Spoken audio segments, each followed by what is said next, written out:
keep calling, I ain't picking up. Through with conversation, done with games, now you know I'm giving up. I didn't have to be like this, but you made me. You got everybody around me out here thinking I'm crazy. Now our past change our future, and that's breaking my heart. It's me, SimbaTv. Bang! What is good, YouTube fam? It's your boy Simba coming back here again with another reaction video for you guys today. For today's reaction video, we got Never Give Water to a Shark. Now, this title really catches my eye because sharks live in water, so I'm confused, you feel me? But we gonna jump up in it. Let's get it. When I was a little kid, I was terrified of sharks. I still am. I didn't live near the sea, but it always seemed to me that sharks could show up in a river or even in a lake.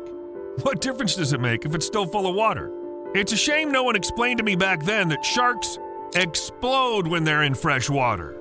Of course, it doesn't happen all the time. There are species that can live in rivers.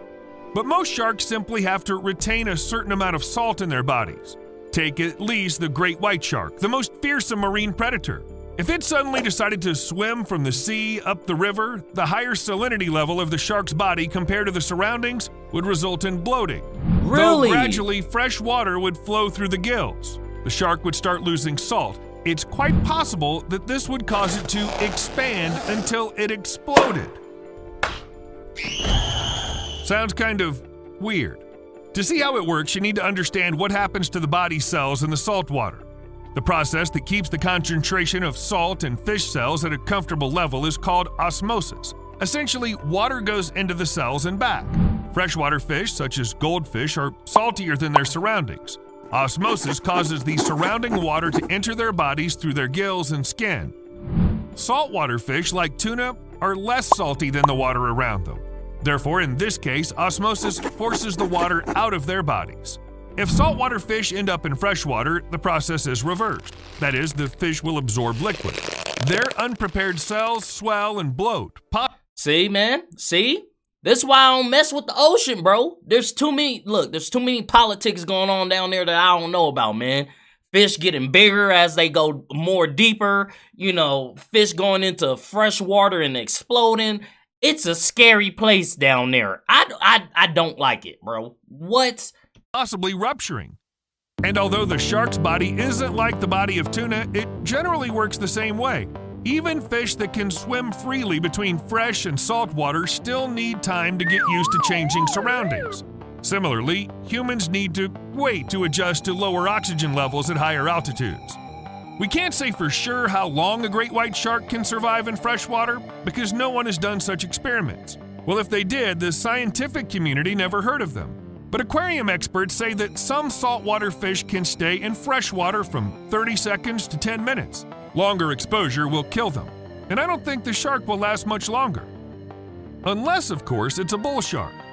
Bull sharks don't care about the salinity of the water. They have special physiological adaptations that allow them to live in freshwater. Not something to be excited about. Actually, because bull sharks are known to be aggressive and seem to be responsible for most coastal shark attacks. This species has been seen 2,500 miles up the Amazon River in South America. Bull sharks also live in the freshwater Lake Nicaragua.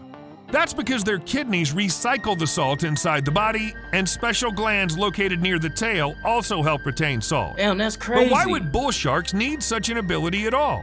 Other fish somehow survive without it. Well, this adaptation could appear to ensure the safety of the offspring. Due to their resistance to freshwater, young bull sharks can stay where other sharks will definitely not eat them. And yet, there's a price for everything nature gives.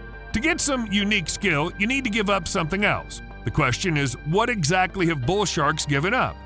If they really felt equally well in both fresh and salt water, they would be the dominant species in coastal waters. But we don't see this happening, which means that something is stopping them. But let's leave the bull sharks alone for now, because the fact that sharks could swell seemed way more exciting to me. Yeah. Turned out swelling is not necessarily a life-threatening condition. There is a shark species that swells on purpose. That is, it's a conscious action, not the result of the shark swimming in the wrong area. The swell shark hasn't been thoroughly studied, but scientists know that it can. That thing looked like Rufus the naked mole rat. Oh no, bro. No, stay out the ocean. I don't know what's down there anymore, bro. I really don't. I know dolphins, sharks, you feel me, tuna. About it at this point, man. There's so many other species. I didn't even know there was a sea snake until I started watching like a documentary on sea snakes. I'm like, snakes can swim in the water, bro? Like, nah, see, the ocean is just it's a wild place. It's the wild, wild west down there. I'm not doing it, bro. I'm not swimming. Swell twice its size as a defense mechanism.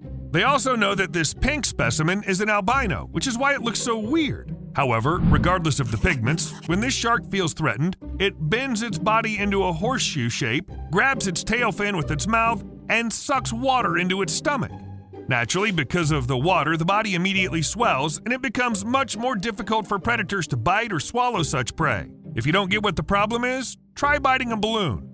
It's really hard. Oxygen also enters the stomach along with water, which is why the shark can't sink back down. Only after releasing everything it swallowed, the shark returns to normal life, while making a sound similar to a dog's barking.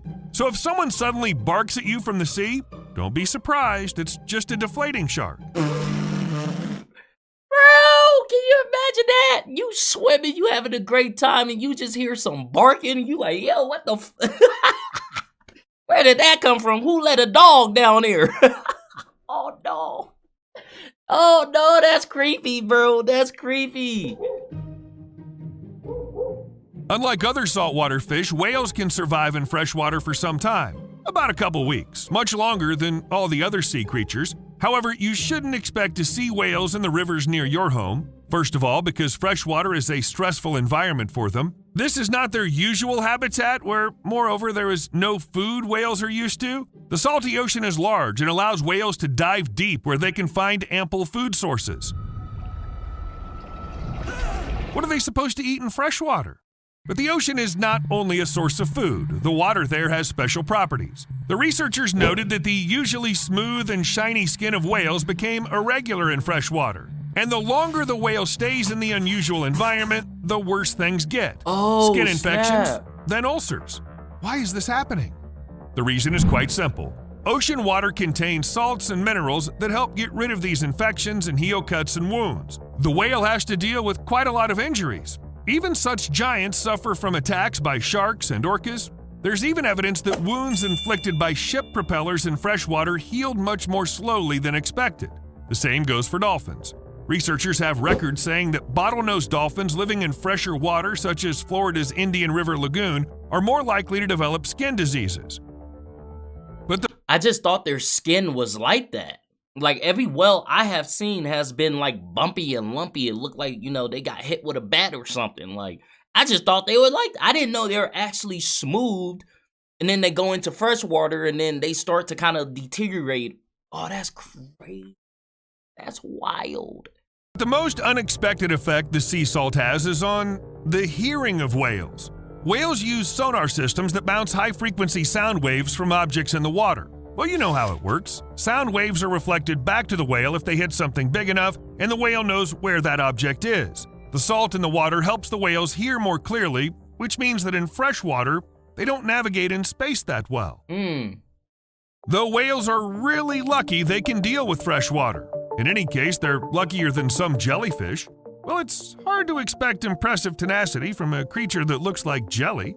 Jellyfish are 95% water, and their cells contain the same amount of various solutes as the seawater around them. Remember how osmosis works for creatures living in salt water? Once in fresh water, they swell and rupture.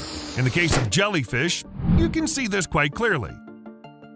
However, even for more complex living organisms accustomed to salt water, fresh water can cause grave, sometimes irreparable damage. Steve found some pretty shocking examples. In 2012, a huge leatherback turtle swam into the Shubenacadie River in Nova Scotia. It was spotted about 12 miles up the river, very far from salt water. The locals tried to help the poor animal by pouring water on it to avoid dehydration, but this water didn't contain enough salt and other substances necessary to sustain life. Eventually, the turtle died. Another similar story happened in France. For unknown reasons, a sick orca swam into the Seine River and couldn't find a way back. People followed the animal for several weeks, tried to guide it towards the sea using drones that reproduced the sounds of orcas, but this didn't work. Ultimately, the orca got so weak from staying in freshwater, it could no longer fight the infection. Oh, wow. And also died. That's sad. Overall, the chances of you encountering some kind of dangerous marine creature in the nearest river are quite small. And if you do, it'll ignore you since it has way more pressing issues to deal with. But I'm not the only one who finds the very idea of the possible encounter scary. For example, there's a legend about a freshwater octopus living in the lakes of Oklahoma. There are occasional reports that look like urban horror stories. An allegedly unknown animal called the Oklahoma octopus grabs swimmers with its tentacles and drags them down to the bottom. Nah, see? Every time I watch something about the ocean, it makes me not want to go back in there ever again, bro. I'm telling you, we got freaking Squidward over here trying to drown you. I'm good, bro. Like, I'm solid, G. Why would I want to go in the ocean? Why would I want to take kids there? I don't want to be on no boat, no nothing. Things pulling you down, things getting bigger, things exploding, things making weird noises. I'm good, bro. No. Y'all heard that? Squidward out here tripping. Perhaps because it's a vile creature. Or maybe it's hungry. Sounds creepy? You bet it does. It's almost like the Kraken, only in harmless freshwater lakes. But what the hell is an octopus even doing so far away from the sea? You can't help but thinking about a rare ancient animal still living in the lake since the times when they used to be a shallow sea. Over tens of millions of years, this creature had enough time to learn how to adapt to freshwater. Though it's much more likely that this is just another horror story like those about Chupacabra or the Loch Ness Monster. First, in order to fully adapt to life in freshwater, an animal must change its physiology completely, or rather, fundamentally. Not a single octopus, even the most ancient, can do something like this. And second, these are artificial lakes created by people in the 20th century. So even if the ancient octopuses wanted to, they couldn't have survived and evolved in these lakes over tens of millions of years. The lake simply didn't exist back then. Actually, freshwater is not something an octopus can endure. It won't be able to breathe there and will die much faster than it tries to adapt. Really? And yet sometimes animals migrate to freshwater even when they aren't adapted to it. This is a real paradox. Increasingly, more dolphins are moving into rivers and channels, places where these marine animals can't survive. Scientists have no idea why this is happening, which certainly makes them worried. After all, dolphins can survive outside of salt water only for a short time. Like I already said before, it starts affecting their skin after a while. First comes irritation, then peeling, which bacteria and fungi use to their advantage.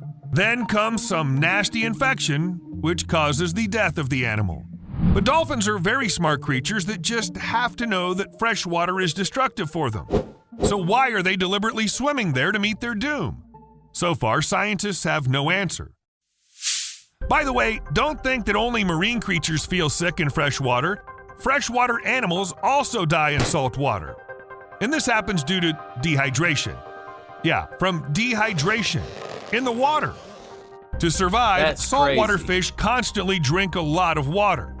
Yeah, it's salty, so they have to adapt. They filter excess salt from the bloodstream through the gills and kidneys when they urinate. Freshwater fish have never had these problems, so they don't need to drink. So they just don't know how to do it. Water constantly penetrates their bodies through their gills, skin, or mouth when they eat, but when the water around is salt, freshwater fish just can't handle it. The result is pretty obvious, albeit a bit ridiculous. They die of dehydration when they're literally surrounded by water. See you later. Man, I be learning so much with these videos, y'all. That is just wild. You would think all animals in the water would be able just to survive in water. You know, like at least that's how my mind thinks. But that's crazy. If you guys like this video, go ahead and hit that thumbs up button for me. Thank you guys for commenting, sharing, and subscribing. And I'll see you guys next time. Peace.